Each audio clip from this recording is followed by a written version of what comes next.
All right. Welcome back, guys. Everyone, dito sa latest episode ng Deep Dive. Katulad ng pangako natin, we're gonna catch up with one of our most favorite guests dito na hindi si Ronald Llamas. Obviously, we had Ronald Llamas, our illegal luminary the other day. Today naman kasama natin ang ating legal luminary, Justice Antonio Carpio, retired Justice Antonio Carpio. Thank you very much, Justice, for making time during a long weekend.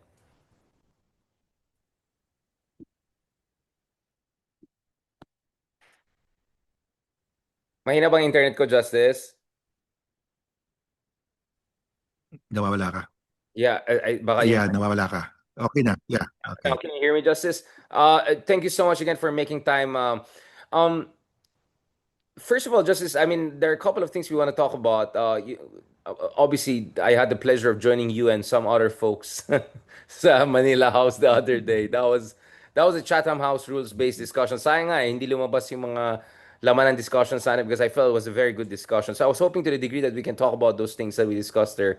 We talk about them because we talked about our concerns with magkakaroon ng legitimacy crisis, potentially constitutional crisis, and what kind of dangerous possibilities and temptations it could create. Interestingly, with Attorney Conti the other day, we ended suddenly out of nowhere, RevGov, it popped out in her conversation. And she was mentioning when Cory Aquino had her own version of revolutionary government before, during the interregnum, no? From the fall of the Marcos dictatorship to the promulgation of 1997 Constitution. So I felt talagang kailangan natin balikan yan. And then Justice, of course, there are also some developments in the West Philippine Sea since last we talked, which is yung nagsalpukan yung dalawang Chinese vessels. So the other day, I was just talking to some people from the AFP. Parang aluminum yata yung ginagamit pag Coast Guard, no? Kaya sobrang wasak ng wasak. And I think two Coast Guard personnel in China were killed. So that's quite a really scary situation kasi pag tinamaan tayo, you could have imagined many could have get killed also in the Philippine side. But before we go there, Justice Carpio, pag-usapan natin itong Ombudsman Office. So the Office of the Ombudsman is very, very important. And I hope you can remind everyone why the Office of the Ombudsman is so important.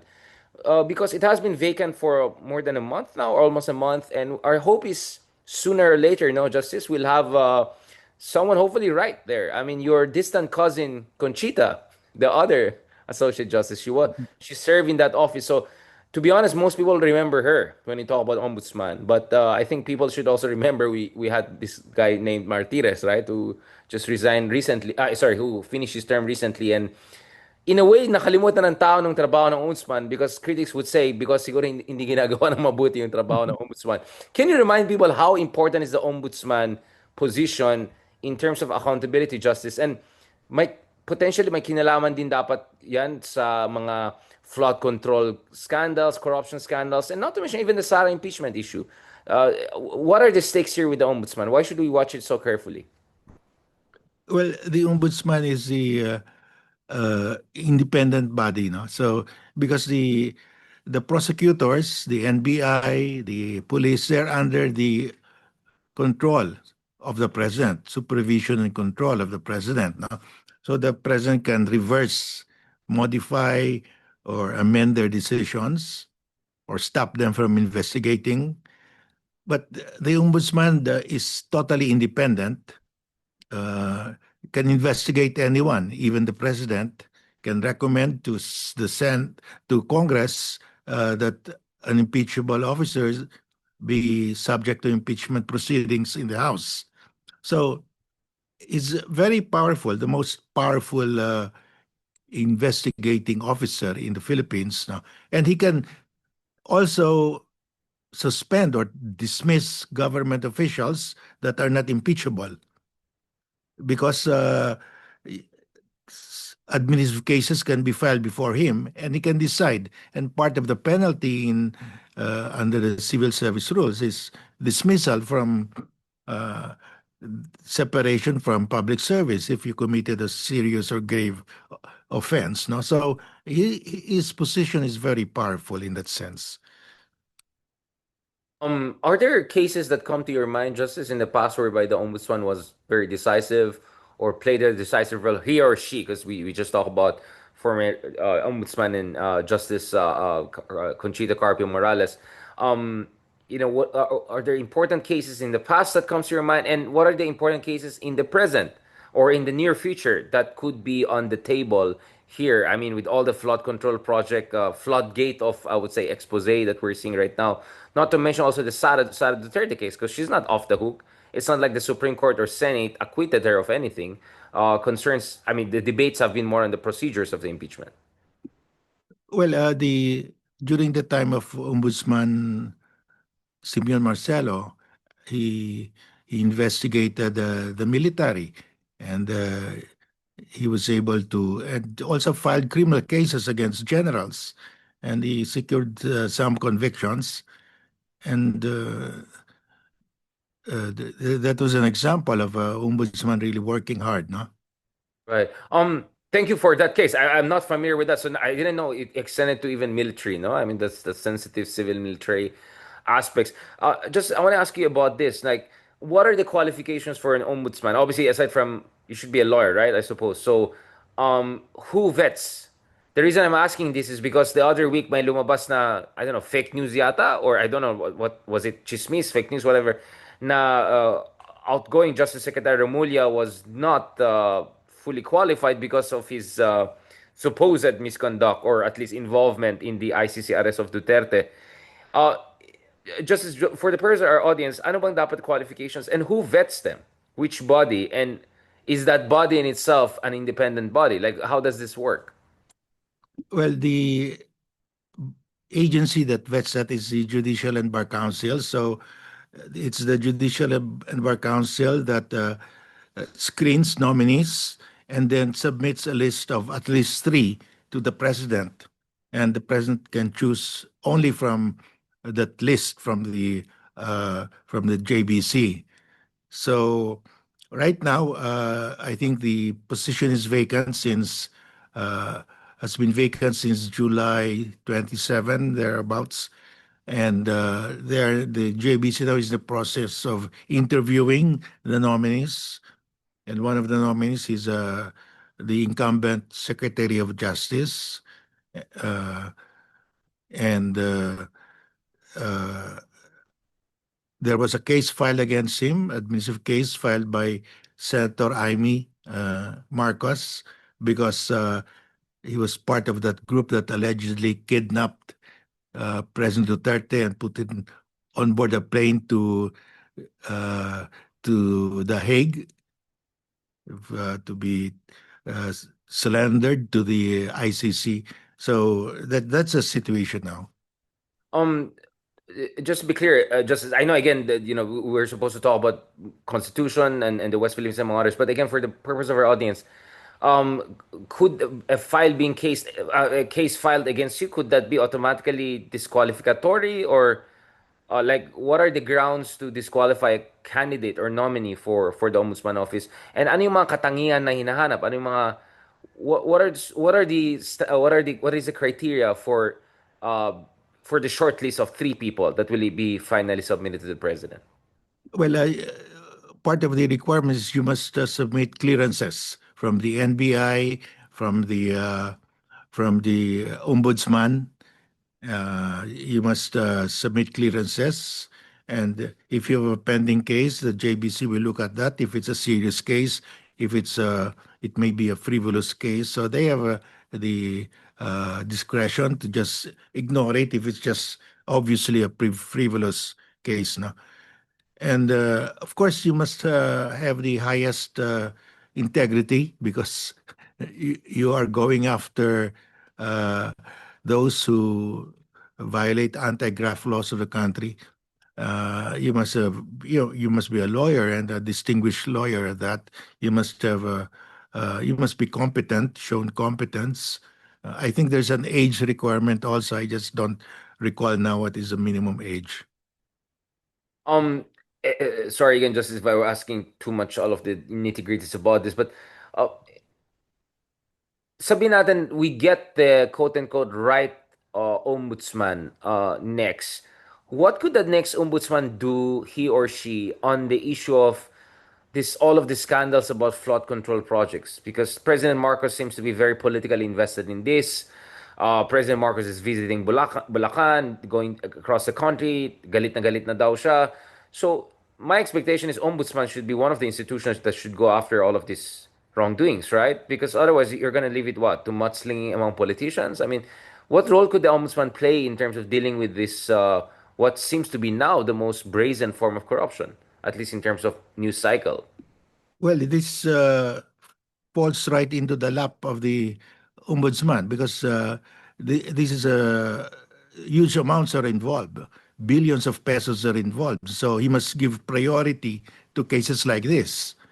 And this totally erodes the trust of the government in public expenditure of public funds. Now, so uh, the next ombudsman should immediately conduct an investigation on all these flood control projects because the flood control budget per day is about 1.4 billion a day. Can you just imagine? And it turns out there are ghost projects. This, and not only ghost, there are also substandards. There are no steel bars. They just pour concrete, and of course, if there are no steel bars, then the ground shakes. It will gugu lahat yun, no? So this is something. Remember, the Napoles scam involved only tens of billions. This involves hundreds of billions. 10 times more at least than the PDAF scandal. Yes. Worked everyone up very much back in 2012, 2013. So just to put things into perspective, I mean, speaking of which, I mean, alam ko wala namang kinalaman yan, pero sabi nga ni Jingo Estrada, di ba? And of course, an emblem of integrity and good governance. Sabi niya, nakakadiri kayo, di ba? Sabi ni Jingo Estrada. At you even now have Mark Villar, our former distinguished DPW secretary, coming out and saying kailangan natin investigate yan. So, Justice, we have a very interesting case of all sorts of different people becoming champions of good governance nowadays. And then you have other people who say a lot about flood control now, pero completely silent about flood control nung panahon ni Digong. Based on the numbers we saw by his last State of the Nation address, that's a year before he stepped down from office, he had finished more than 11,000 flood control projects, right? 7,000 of them here in Luzon. By the time he finished his term, more than 12,000 flood control projects were reportedly finished during Digong. We're talking about 1 trillion pesos spent over the past decade, bunch of which was during Duterte's time. So I wonder just as how can we approach this issue in a way that we avoid some people weaponizing this issue for political score point or papogi lang or nakikisakay lang sa issue to deflect. I mean, how should we approach this issue? How important is for ombudsman to come in and say, let's depoliticize it, let's do it the right way? Well, this is tailor-made for the ombudsman because the Senate or the House should not investigate this because their members are involved. It involves the budget that they appropriated for these flood control projects, and they just inserted this during the BICAM. So the it looks like that the criminal mind existed from the time the budget was being deliberated on. So they should not be investigating this at all. It should be another body. I would propose that it should be the ombudsman or the president will create an independent body. But the ombudsman should tackle this. Yeah, that could be the first major thing that would fall on the lap of the next ombudsman or incoming ombudsman, no? And the scale is just large. I mean, just as Carby, we're just saying we're at least talking about 10 times bigger than the PDAF scandal, if not more, right? I mean, if we're talking about 1 trillion pesos over a decade, if you want to properly investigate it, this is nowhere close to the PDAF issue. And the reason I ask is because, you were already in the Supreme Court by that time, diba, Justice? Because I remember you very well from the next major issues there. Yeah, I was there when we struck down the PDAF, no, and that PDAF, the reason why we struck it down because the congressman uh, uh, tried to be part of the implementation of the of projects. They that's the role of the that's the function of the executive. Congress appropriates the money, and once they appropriate, they have nothing to do with the implementation. That's the check and balance there. It's the executive. But they put there in the law that they can recommend projects. So even that phrase recommend, we said that cannot be allowed. They have nothing to do with the implementation. They can investigate if they want, but they cannot recommend or take part in the bidding or in uh, determining where this project should go, what project should be funded or not. So, but now it looks like that they are the spirit, the moving force behind this flood control project. So I think this should be investigated by the ombudsman, not by the Senate, not by the House. Yeah, I mean, sa sobrang spirit na nag-move, naging ghost na rin yung projects. I mean, uh, the You scale. know, this one is really eroding the trust of the people in government, and people are talking, as you said, of RevGov. I mean, if this continues, everything is hopeless here in this country. That's the thinking now.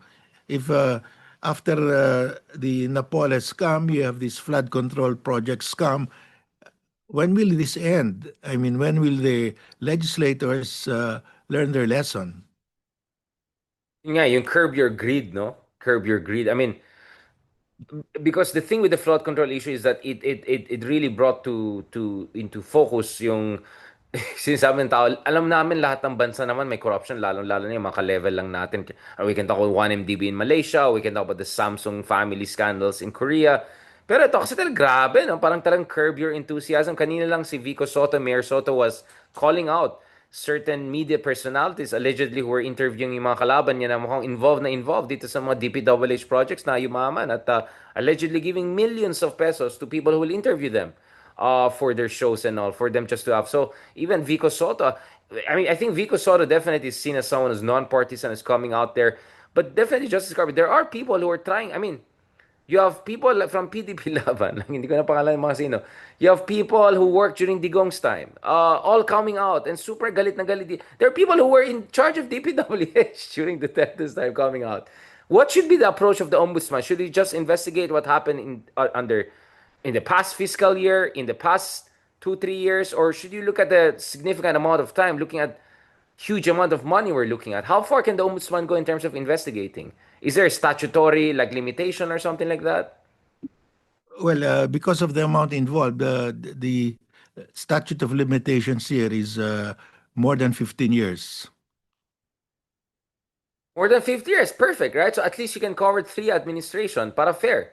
Aquino administration, Duterte administration, and halfway into the Marcos administration. I think 15 years would make perfect sense. Kasi people were asking, so anong cut-off mo? Why not balik na tayo all the way to Marcos Sr., di ba? Kung ganyan lang.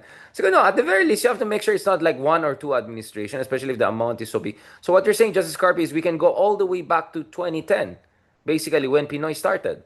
Yeah, we can go back because of the amount. I think if I recall correctly, the prescription period now is about 18 years.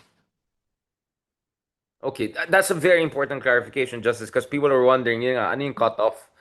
And Justice, could there be a kind of multiple bodies like a national task force on this formed by the executive, but at the same time, ombudsman does a parallel investigation? How do you make sure there's no overlap or spaghetti ball effect, as some would say it? Well, what the ombudsman can do is to prioritize the big projects. Yeah, start with the biggest, work down to the smallest. So that would be a good criterion. Nobody can complain. And the president unveiled yung 15 biggest contractors getting what a huge share Yeah, of start with the 15 biggest contractors. Yeah, I think the data is already there, no? So I don't think it would be too hard for the ombudsman to come in. Can the ombudsman also do something about the Sara Duterte situation in terms of?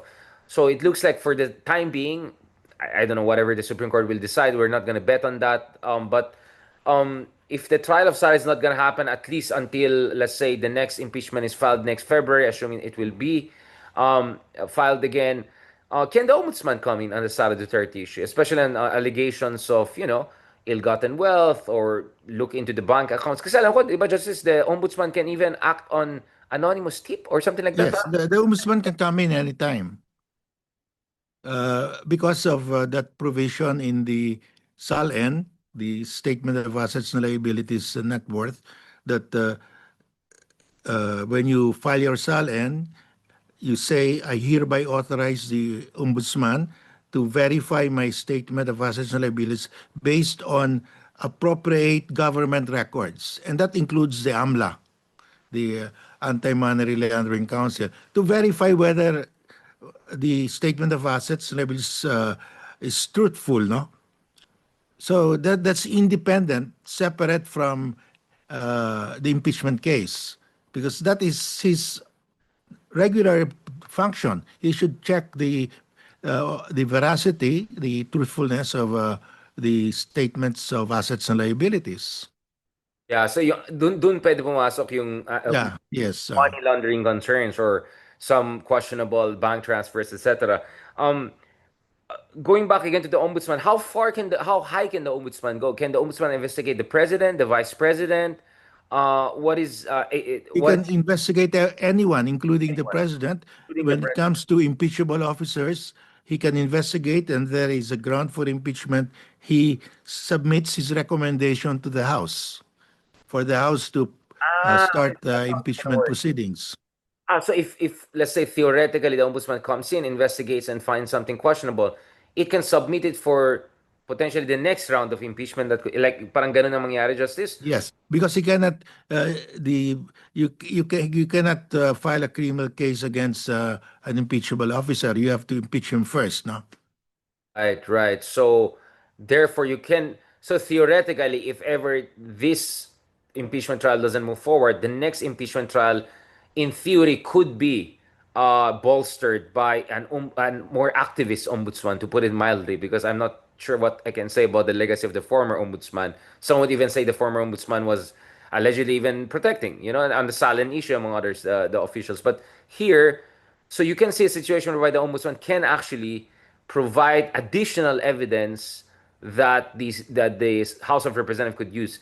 Uh, but let's say in terms of timing, again, I know this is very hypothetical. I'm not saying mag-Mark Oleta, Tito Soto tayo, Justice Carving. Parang hypothetical, ayaw kong sagutin. Hindi, kaya nga, pero hindi. Sabi natin, for some reason, hypothetically, the Supreme Court reverses or not or modifies its decision, paves the way, again, hypothetically, for the Senate to unarchive the Sara impeachment trial. In that interregnum, can the ombudsman supplement the impeachment articles that were forwarded, or hindi na sa next dapat, something like that? Like what I'm saying is that yung impeachment article na na-forward ngayon sa Senate, pwede ba i-buttress ng incoming ombudsman or hindi na? Dapat separate na yan. Well, the ombudsman can do his regular duty, that is, verify the statement of assets and liabilities, independent of the impeachment. And again, hypothetically, a prosecution can use that in a Senate trial. Well, the prosecution will have to subpoena the records from the ombudsman. Exactly. So again, theoretically, I'm just saying, I'm just showing to people why many people are watching very carefully who's going to be the next ombudsman, right? Because actually, ang daming powers ng ombudsman, no, Justice? Do you think people are even appreciating how powerful an ombudsman could be if you have a right person there?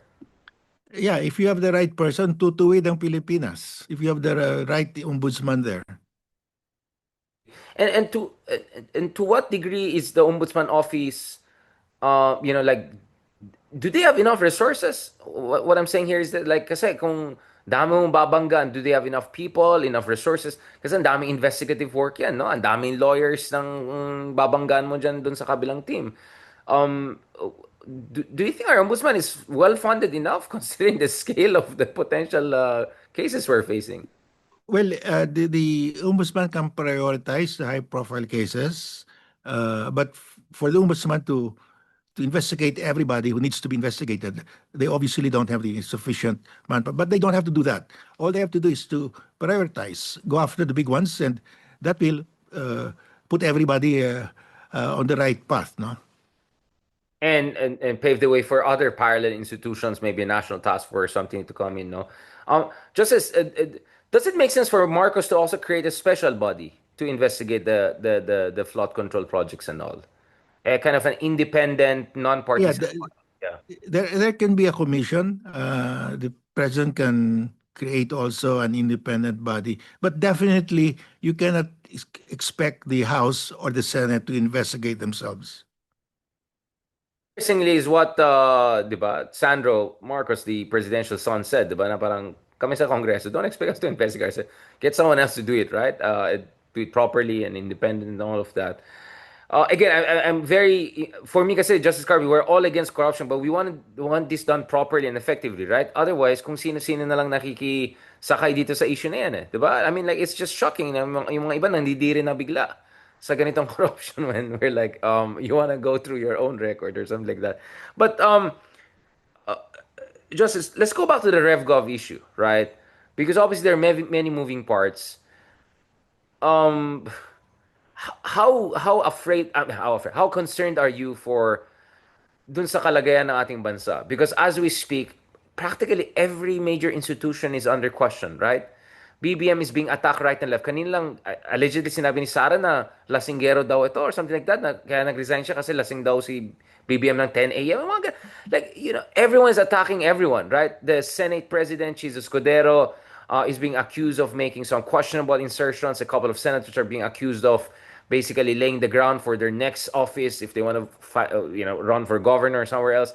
And then you have the Congress already always attacked. It's not like the Congress has a stellar reputation, although interestingly now they have a higher approval rating than Senate, which just tells you how bad the situation of the Senate is. I call it the Kilai curve. Grabe yung baba nung yung approval ng Senate. So in short, I mean, Justice, we can go on and on and about it, right? With very few exceptions. And then, of course, let's not talk too much about it. But even your dear former institution, Supreme Court, right? There are also people who found the recent decision controversial. Oh, I think a certain Justice Carpio also did not agree. So are we moving to sleepwalking towards a kind of a constitutional crisis, a legitimacy vacuum or crisis that could create some very dangerous possibilities, Justice? Well, there is an increasing talk on RevGov, which is natural if the institutions, the major institutions of government, are not performing as expected.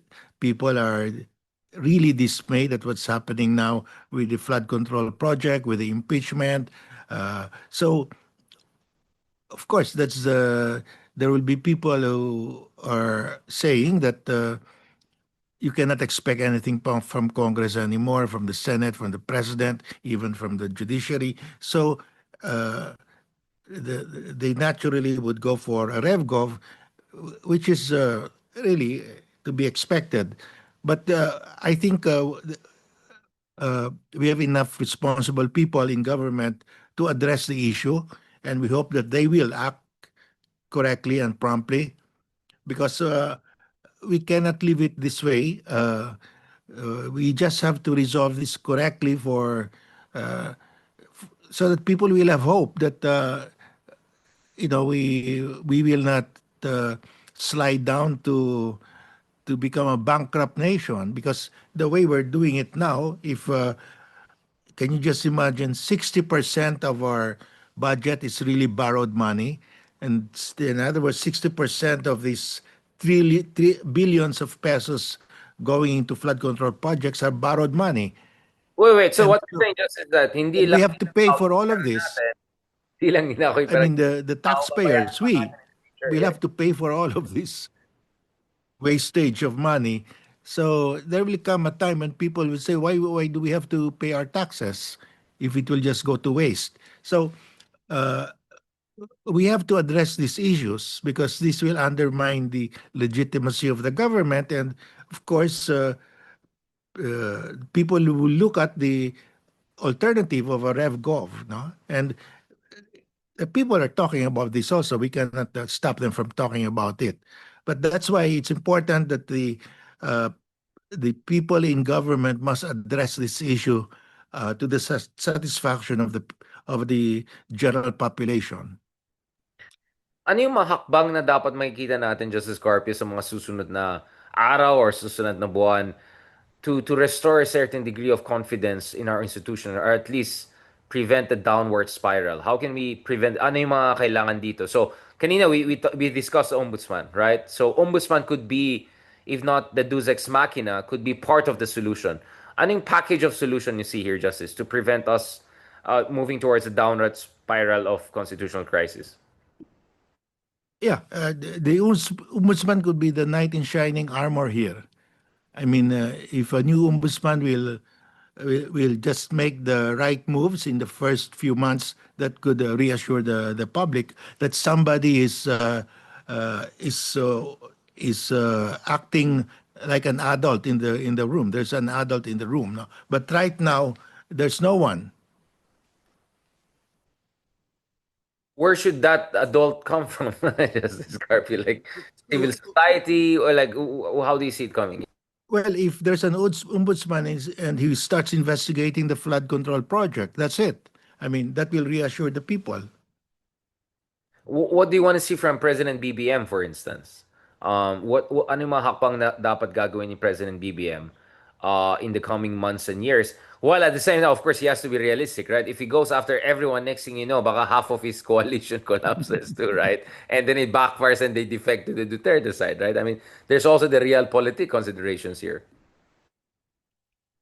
Well, he since he started this, he started with the top 15 contractors. Sabi nila, mahiya kayo. He has to follow through. Because if he backs off now, then people will say, Ningas Kugon, no? Ampaw. He has to follow through. And this is interesting. Again, you were in the Supreme Court during that time. Can we go back to Pinoy's time? Because mahabang usapan pagdigong eh, di ba? Let's talk about Pinoy's time because I think today is Ninoy Aquino. Obviously, so of course, we commemorated, and of course, we remembered his sacrifice and martyrdom and all today.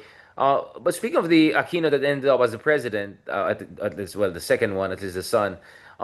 Speaking of Pinoy justice, again, I think it's important to ask you because you had the PDAF scandal. Obviously, hindi niya kasalanan yan. But the disbursement acceleration program was an issue, right? And you guys in the Supreme Court back then ruled it as unconstitutional. When you talk to the Aquino admin people, and we had some of them on this show, is that they were saying, kaya nga nagkaroon kami ng DAP para lang walang underspending at maayos yung paggastos namin. Anyway, what I'm saying is that medyo mixed bag, no? Yung Aquino administration's legacy, eh. Diba? It's not a clear-cut juxtaposition here. I mean, obviously, President Aquino was clean. There's no trace of corruption. He was not a mass murderer. Hindi siya galing sa ill-gotten wealth. Yes. Hindi siya kadiliman nor kasamaan. Yeah, that's a given. But I think some people are also kind of romanticizing, I would say, the Aquino era. Ang daming mga hindi nagawa. Tapos may mga katulad ng disbursement acceleration program which you guys found unconstitutional. I remember also in press con ni Pinoy, di ba? God bless his soul. He kind of tried to defy you guys, right? Or he kind of questioned your ruling. Can we talk about it? I mean, in spirit of due respect to the Aquino family and all the good things they did for our country and their good intentions. Well, on the PDAF, I mean, it's obvious that because of the separation of power, the congressman should not implement uh, projects. They legislate, they approve the budget, but that's the end of it. On the DAP, it's a juggling of funds, and that's not allowed also under the Constitution. I mean, you cannot uh, transfer appropriations from one item to the other unless it is savings, because that's in the Constitution. That's also a safeguard that the president cannot just use the budget of the executive as his pork barrel. I mean, if the Not fun. Yeah. funds have been appropriated for a particular purpose, it should be used for that purpose because that's the law. Congress has said appropriate 1 billion to build this bridge. The president cannot just use that money to build uh, to let's say to build a schoolhouse, even if it's for a good purpose, but that's for a particular, that's a law. You have to follow it.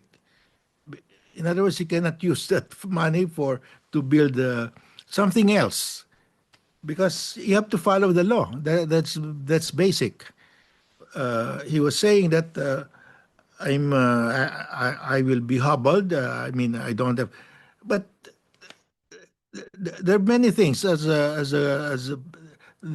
the there are many savings in government in the budget that he can use to augment other items. Uh, but we have to preserve the clear language of the Constitution that if it's approved by Congress for a particular purpose, and there is no reason why you should not follow that purpose, then do it. So it's all boils down to the rule of law again, because if you say that, okay, Mr. President, you're the president, you can juggle the funds. I mean, we don't want that to happen also. In spite of good intention. I mean, that's an important point you raise, Justice. No, I mean, yes, I think President Aquino in that press conference, he criticized your decision, right, from the Supreme Court, and he felt parang basically iniipit niyo yung kamay ko, hindi ko magagawa yung mga kailangan kong gawin. And I think by this time, was it 2014, Justice, when the ruling came out? Yeah, but you have to remember, Richard, that the budget comes from the president. He was the one who proposed this. He proposes the national expenditure program to Congress, and Congress approves it, and that becomes the law. He cannot say that I didn't, I don't want that. He came from him. And there's also his power to transfer savings. And also towards the, let's say, later part of the year, if the fund has not been disbursed yet, because there was a flood, you cannot start the construction, then you can declare it as a savings. I mean, there is a lot of leeway for the president, but you cannot say on day one, I want to use these funds for another purpose. That's an overreach, basically. That's an Yeah, executive overreach. Yeah, yeah, we talk about yeah, judicial overreach the other time, but this is the executive overreach. No, no, gusto kong balikan yung mga issue na yung pasensya na, Justice. I know like this may not seem like we're we might be getting all over the place, but yun nga, like we're so focused on Marcos and Duterte. I think sometimes we forget like, okay, what came before that? And as I said, with all due respect, I also remember we had a lot of problems. I remember I even wrote a piece for Foreign Affairs magazine around this time. Noy Noy stumbles. I don't think Pinoy was happy with that piece, among others. But I remember there were lots of problems in back in the day. And I appreciate that you made it clear. Just it's not a question of good intentions. You have to make sure you want to make sure that the executive doesn't have too many prerogatives to create a slush fund, right? I mean, yeah. lucky tayo with Pinoy, but what if it was someone else na sobrang corrupt din kung ano nang gagawin niya, di ba? So I see where you're coming from, Justice. With that, what I'm trying to communicate here to our audience is ang hirap din yung situation natin with infrastructure issues and concerns with corruption for a very long time. Hindi ito bagong issue. Kaya sabi ko, kailangan talaga natin magkaroon ng comprehensive, longitudinal understanding na saan galing itong problema ng corruption and how we should deal with it. But Justice, I know you're not Transparency International or you're not the corruption expert per se, but from your own understanding as a former magistrate, as a jurist, as a proactive Filipino citizens, do you think corruption has got worse over the years? With the Yes. yeah, yeah. You can see it. I mean, you look at the billions now, tens or hundreds of billions of pesos compared to the Napoles scam. This is really big time. I mean, and it's so brazen. It's a ghost project. I mean, there were ghost projects in Napoles, but this one is just, the scale is just the magnitude is so high up there. I mean, it's practically the work of a criminal syndicate. This is the work of a criminal syndicate. So apparently Pogo are not the worst thing that happened to the Philippines. Kasi, di ba, for a long time, Justice, puro tayong Pogo, Pogo, Pogo. And then nung lumabas ito, wait lang, parang something even crazier syndicato stuff is going on here. Yeah, well, that's it. Pogo is another kind of criminality because the victims are directly the people. I mean, our bank accounts are being there's a phishing scam now. We're the subject of a phishing scam, but this one is something else. You're talking here of tens of billions of pesos here. Having our national budget, basically. Yeah, I mean, like, wow. Again, Justice, I don't want to belabor this point too much, pero bakit kaya lumala pa yung corruption? I mean, you would have imagined na habang yumayaman ang Pilipinas, kasi syempre lumaki din ang budget natin, ang laki ng budget natin kumpara sa 2010, parang Pinoy's time pa lang, we quadrupled, I think, our budget or at least tripled, I remember. So, habang our per capita income is 50 or 60% higher from 15 years ago. Mas malaking middle class natin, mas maraming social media. Why is the Philippines becoming more corrupt rather than less corrupt, considering we are supposed to have more scrutiny and more, I don't know, civil society mobilization? Are we getting even worse people into power? The reason I ask is that hindi ba same dynasties rin naman ang nandyan ever since? It's not like we have a major change in our, yeah, iba yung president, pero basically it's the same people still Well, running. the analysis of one group, I've been talking to several groups, and one group special, their analysis is this, that uh, because the political dynasties are now in control of Congress, how do they maintain their power? How do they remain in power? They insert pork barrel in the budget, and they use this during election. And once they're elected, the cycle continues. A the it's another cycle, and so in fact the number of political dynasties have increased in the House, in the Senate, and in the LGUs.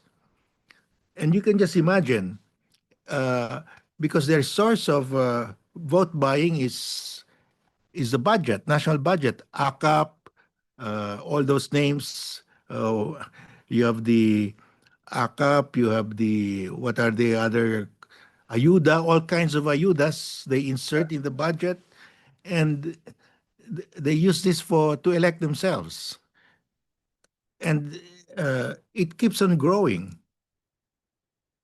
So and the analysis of these people is that that is really our problem now, because it has become a vicious cycle.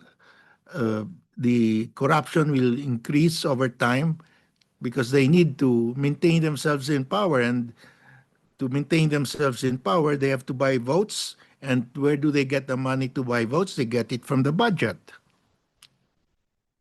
Well, I want to talk about this justice because we'll shortly talk about the West Philippine Sea issue, di ba? Parati natin sinasabi sa West Philippine Sea, kailangan natin ng whole of nation approach, right? Parati natin sinasabi, hindi lang tayo pwede umasa sa gobyerno. Hindi lang pwede ito ay labanan lang ng ating sandatang lakas at saka yung PLA ng China, blah, blah, blah. Na basically, dapat may say ang taong bayan, may partisipasyon ng taong bayan, etc.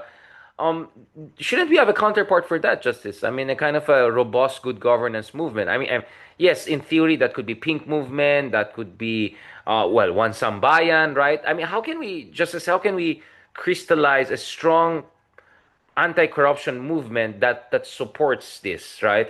And also make sure it doesn't get out of control. Remember dun sa isang conversation natin, I mentioned the case of Brazil, di ba?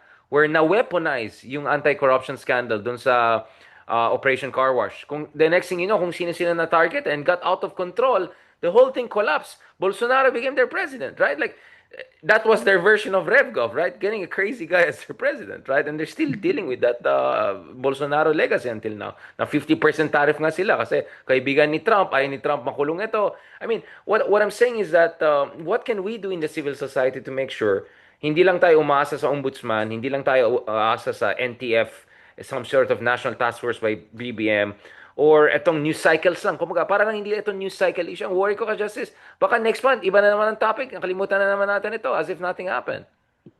Well, we've talked about that in Isambayan, and that's why we filed a case before the Supreme Court to for the Supreme Court to direct Congress to enact already the anti-dynasty law, because the Constitution says the state shall prohibit political dynasties, shall prohibit political dynasties as may be defined by law.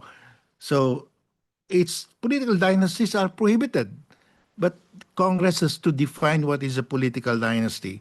It's been almost 40 years now, and the Congress has not defined it. And in the meantime, there are more members of Congress who belong to political dynasties. So there's a group of people who are saying the only way is a RevGov. I said, wait a minute, let's go to the Supreme Court.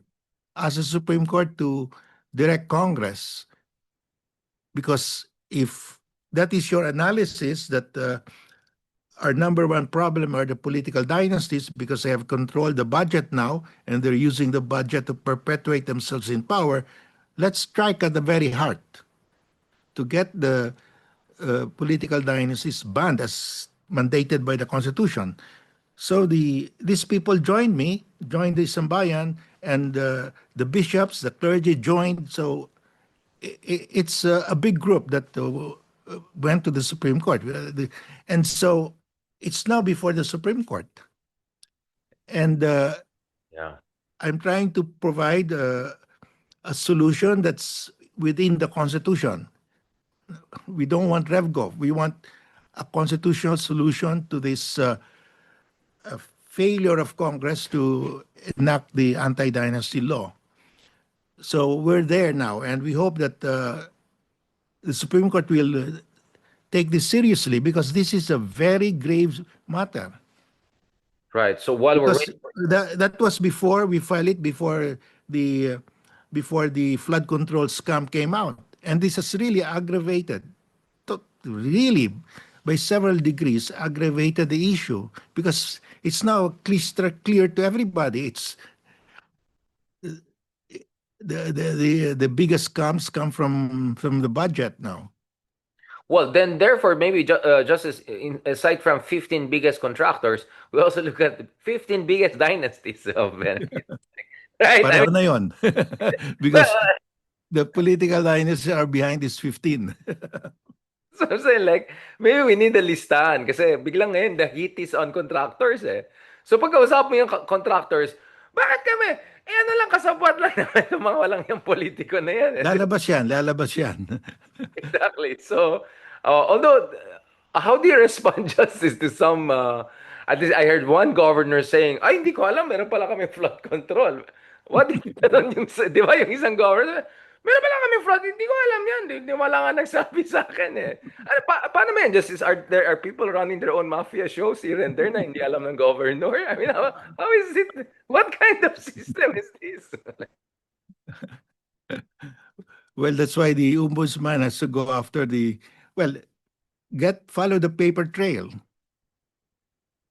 So, pwede rin i-amlak yan, parang yung ombudsman din sa, ano, pwede rin nila, kasi kung gano'ng kalaking kita mo, baka may money laundering.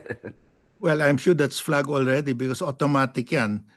If you deposit any amount beyond 500,000, it's automatically reported to the AMLAC. Right, right. 5,000 pesos, hindi dollars, no? Yeah, pesos. Pesos, okay. So baka mag-deposit nila by 499. Dapat ganun, magmanap ka ng 499,900.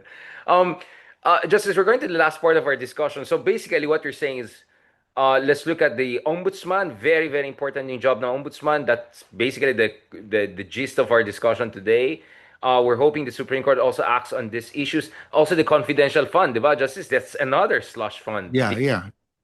Related lahat yan eh. It's really a kind of an orchidaceous, basically bonfire of corruption and greed. Last one, just I want to ask you because ultimately, di ba?